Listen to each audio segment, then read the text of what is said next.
की आमदार सुरेश धस यांना मंत्रिमंडळात घ्यावं आणि ह्या दोन्ही मुंडे बंधू भगिनींना मंत्रिमंडळात काढून टाकावं आणि त्यांची जागा त्यांना मिळावी यासाठी सुरेश धस हे प्रयत्न करतात. किंवा गोपीनाथरावजी मुंडे साहेब आहेत, त्यांनी देशाच्या संसदेमध्ये आपल्या जातनिहाय जनगणनेचा प्रश्न तास दीड तास लावून ठेवला होता. संसद ठप्प केलेली होती.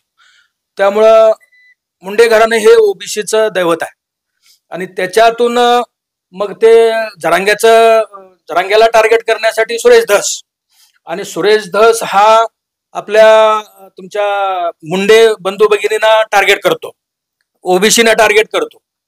हा एक अँगल आहे. बोंगा न्यूज मध्ये आपल्या सर्वांचं स्वागत आहे. एक महत्वाची आठवण करून देतो, अगर बोंगा न्यूज चॅनल अगर सबस्क्राईब केलं नसेल तर पहिला सबस्क्राईब करा. आज आपण आहोत ओबीसी समाजाचे किंवा ओबीसी संघटनेचे ज्येष्ठ नेते पदाधिकारी व अभ्यासक शंकरराव लिंगे यांच्याशी आपण थोडीशी चर्चा करणार आहे. थोडीशी राजकीय चर्चा आहे. बीड प्रकरणावरनं जे आहे महाराष्ट्र राज्यात एक मोठा गोंधळ सदृश्य परिस्थिती निर्माण झाली होती, परंतु आता ही कुठेतरी शमली असं वाटतंय सगळ्या महाराष्ट्र राज्याला. तर ओबीसी समाज कुठेतरी टार्गेटवर आलं काय याबाबत आपण ओबीसीचे ज्येष्ठ अभ्यासक शंकर लिंगे यांचे संवाद साधूया. काय सर, हे जे बीडचं प्रकरण जे झालं त्यावर तुमचं काय प्रतिक्रिया, म्हणजे जे संतोष देशमुख यांचं खून होत आहे त्यानंतर मग ओबीसी समाज कुठेतरी टार्गेटवर केलं जाते, काय हे सगळं प्रकरण? पहिल्यांदा संतोष देशमुख यांचा जो खून झाला आहे त्याचा तर आम्ही ओबीसी समाजातर्फे जाहीर निषेध करतोय. तो निर्गुण हत्या झाली त्याचा जाहीर निषेध करतोय. परंतु या प्रकरणामध्ये एक वेगळे अँगल आहेत, वेगळ्या प्रकारचं टार्गेट केलं जात आहे. एक जे मुंडे घराणं आहे ते ओबीसीचं नेतृत्व करतं किंवा ओबीसी समाज म्हणून त्यांना मान्यता आहे. किंवा गोपीनाथरावजी मुंडे साहेब आहेत, त्यांनी देशाच्या संसदेमध्ये आपल्या जातनिहाय जनगणनेचा प्रश्न तास दीड तास लावून ठेवला होता. संसद ठप्प केलेली होती. त्यामुळं मुंडे घराणे हे ओबीसीचं दैवत आहे आणि ओबीसीच्या दैवताला टार्गेट करण्याचं जे काम आहे ते या प्रकरणातून याला वेगळं वळण देऊन, म्हणजे संतोष देशमुखाचा खून याचा फायदा घेण्यासाठी हे बाकीचे जे पक्षातील लोक असतील किंवा मराठा समाज डायरेक्ट हा ओबीसीवर अटॅक करतोय आणि त्या मराठा समाजामधले सगळ्या पक्षाचे एकत्र येत आहेत. त्याच्यामुळं मुंडे साहेबाला टार्गेट केलं जात आहे. किंवा आपले धनंजय मुंडे असतील किंवा पंकजाताई मुंडे असतील, यांना जे मंत्रिमंडळामध्ये दोघालाही एकाच घराण्यातल्या दोघाला मंत्रिमंडळामध्ये घेतलेला आहे, तर ते त्यांना खुपत आहे. आणि ज्येष्ठ असे की सुरेश धस हा ज्येष्ठ आहेत पण त्यांना मंत्रिमंडळात घेतलं नाही, तर त्यामुळे हे सुरेश धस आहे त्याच्या पाठीमागून हे प्रकरण वेगळ्या मार्गाला नेण्याचा कार्यक्रम करतायत. तर ह्याला ओबीसी आणि मराठा असा रंग देण्याचं काही कारण नाहीये. जे प्रकरण आहे ते प्रकरण व्हायला नाही पाहिजे होतं. अतिशय ते निंदनीय प्रकरण आहे, पण त्याचा तपास हा वेगळ्या प्रकारे व्हायला पाहिजे आणि तपासाचा आणि राजकारणाचा संबंध आला नाही पाहिजे. तर हे राजकारण करतायत असं दिसतंय मला. मग तुम्हाला आता सुरुवातीला तुम्ही सांगितलं की याच्यामधनं वेगवेगळे अँगल दिसतात. कोणकोणते अँगल दिसतात तुम्हाला याच्यामध्ये? एक अँगल आहे की आमदार सुरेश धस आहेत, की आमदार सुरेश धस यांना मंत्रिमंडळात घ्यावं आणि ह्या दोन्ही मुंडे बंधू भगिनींना मंत्रिमंडळात काढून टाकावं आणि त्यांची जागा त्यांना मिळावी यासाठी सुरेश धस हे प्रयत्न करतात. आणि सुरेश धस यांना जरांगेला टार्गेट करण्यासाठी सुरेश धसला इथं मराठा समाजाचा एक नवीन नेता उभा करायचंही काम भाजपमध्ये केलं जातं असंही मला वाटतंय. आणि त्याच्यातून मग ते जरांग्याला टार्गेट करण्यासाठी सुरेश धस आणि सुरेश धस हा आपल्या तुमच्या मुंडे बंधू भगिनींना टार्गेट करतो, ओबीसीना टार्गेट करतो. हा एक अँगल आहे. आणि तिसरा अँगल जो आहे तो ह्या दोन्हीला टार्गेट करून आपलं कसं वर्चस्व येईल यासाठी राष्ट्रवादी पवार गट सक्रिय झालेला आहे. कोणतं? शरद पवार गट. हा, शरद पवार गट, राष्ट्रीय शरद पवार गट. हा, तर त्यांनी मुद्दाम म्हणून वंजारे विरुद्ध वंजारे म्हणून आपलं ते आपले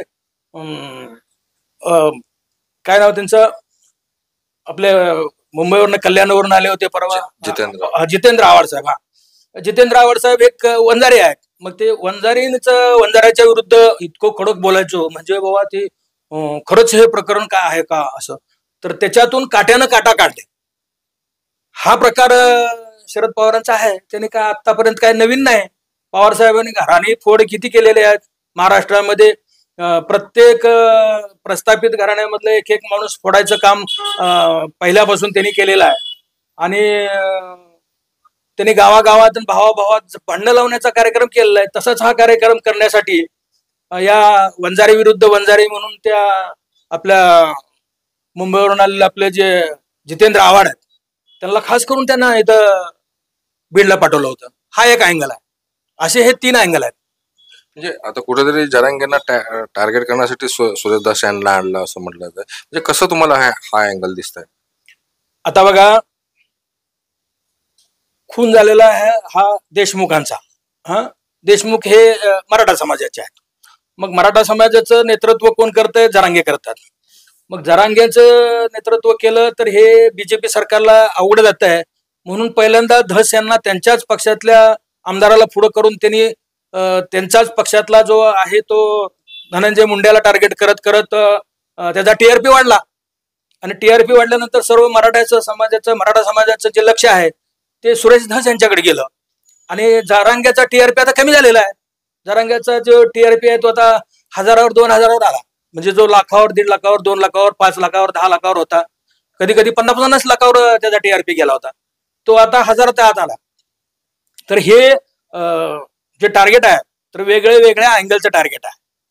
आता धनंजय मुंडेंचा टीआरपी किती आहे काय? तुम्ही सुरुवातीला ओबीसीचं दैवत म्हणलं होता, तर त्यांचा टीआरपी कसा आहे? हा, मुंडे घराणे हे जे आहे ते ओबीसीचं दैवत आहे. आज पण धनुभाऊचा जो टीआरपी आहे तो आता त्याला निवडून दिलेल्या लोकांनी दाखवून दिलेला आहे ना. 1-1.5 लाख मतांनी जो निवडून येतोय त्याचा टीआरपी आहेच ना. टीआरपी असल्याशिवाय तर सगळं निवडून येतोय? नाही निवडून येत. त्याचा टीआरपी आहेच. आता धनंजय मुंडे यांना मंत्रिमंडळात हाकलून द्या अशी एक मागणी, हकालपट्टी करा अशी एक मागणी केली जाते. कुठेतरी ही मागणी म्हणजे पूर्ण होईल का? धनंजय मुंडे म्हणजे ओबीसीला टार्गेट करून असं त्यांना मंत्रिमंडळात हकालपट्टी होईल का धनंजय मुंडेंची? नाही, धनंजय मुंडेंचा या प्रकरणाशी संबंध आहे का नाही हे कशावरून ठरवतं आणि कुणी त्याला जोडायचं काय कार्यक्रम आहे? हा कार्यक्रम हा मराठा समाजाने कार्यक्रम घेतला आणि काय ते नटनट्यांचा याचा त्याचा या प्रकारे केन प्रकारे धनुभाऊला आणि किंवा ओबीसी समाजाला बदनाम करण्याचा कार्यक्रम आहे. हा काय संबंध आहे? त्या देशमुख हत्या प्रकरणाचा, त्या आपल्या हिरोईनीचा वेगळी नावं घेणं वगैरे वगैरे, ते सुरेश धस याला म्हणजे न शोभणारं काम त्यांनी मुद्दाम का केलंय? तर ते त्यांना टार्गेट करायचं, बदनाम करायचं, त्यातून मग त्यांचं मंत्रिमंडळ मिळालं तर आपल्याला मिळेल अशा हिशोबाने त्यांचं जे केलेलं आहे तर हे बरोबर नाही आहे. त्यांनी अशा पद्धतीनं त्यांचं वय झालेलं आहे. वयाच्या माणसाने सुद्धा या महिलांचा अपमान करणं वगैरे त्यांना शोभत नाही. ते तर काय वाटतं तुम्हाला, आता महाराष्ट्र राज्यातनं ओबीसीचं वर्चस्व कमी होईल का? या म्हणजे असं पुढं असून काही वेगळे प्रकरण झाले तर वर्चस्व कुठंतरी कमी होईल का ओबीसीचं?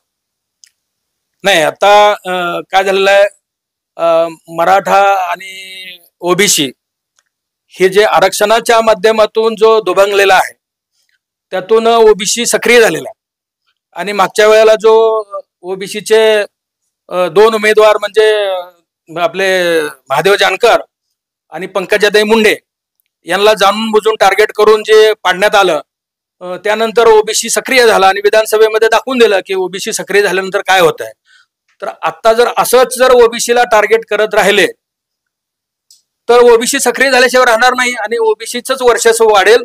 आणि वर्चस्व वाढण्यासाठी जे महत्वाचा 60% हा समाज आहे आणि 60% समाज आता विधानसभेमध्ये सुद्धा आमदाराची संख्या डबल झाली. गेल्या वेळच्या पेक्षा वेळेला आमदाराची संख्या डबल झाली आणि मराठा समाजाचे जवळजवळ 50 आमदार या वेळेला पडले. 50 आमदाराची संख्या कमी झालेली आहे. तर हळूहळू हे वर्चस्व ओबीसीचं वाढत चाललेलं आहे आणि हे जर टार्गेट केलं तर ऑटोमॅटिक वाढल्याशिवाय राहणार नाही आणि ओबीसी हा सक्रिय झाल्याशिवाय राहणार नाही. सक्रिय होऊन कितीही टार्गेट करू द्या, मग भुजबळ साहेबांना घरी बसवू द्या किंवा धनुभावांना टार्गेट करू द्या किंवा पंकजाताईंना टार्गेट करू द्या, महादेव जनकनला पाडू द्या किंवा आमचे पडळकर असू दे त्यांना मंत्रिमंडळात घेतलं नाही, तर असे जे काय प्रकार आहेत त्या प्रकारामुळं ओबीसी हा निरंतर या प्रक्रियेमुळं सक्रिय होत चाललेला आहे. तर आपल्यासोबत होते ज्येष्ठ अभ्यासक ओबीसी समाजाचे शंकर लेंगे यांनी अतिशय महत्वपूर्ण माहितीवर प्रकाश टाकलेला आहे. इरफान शेख, सोलापूर.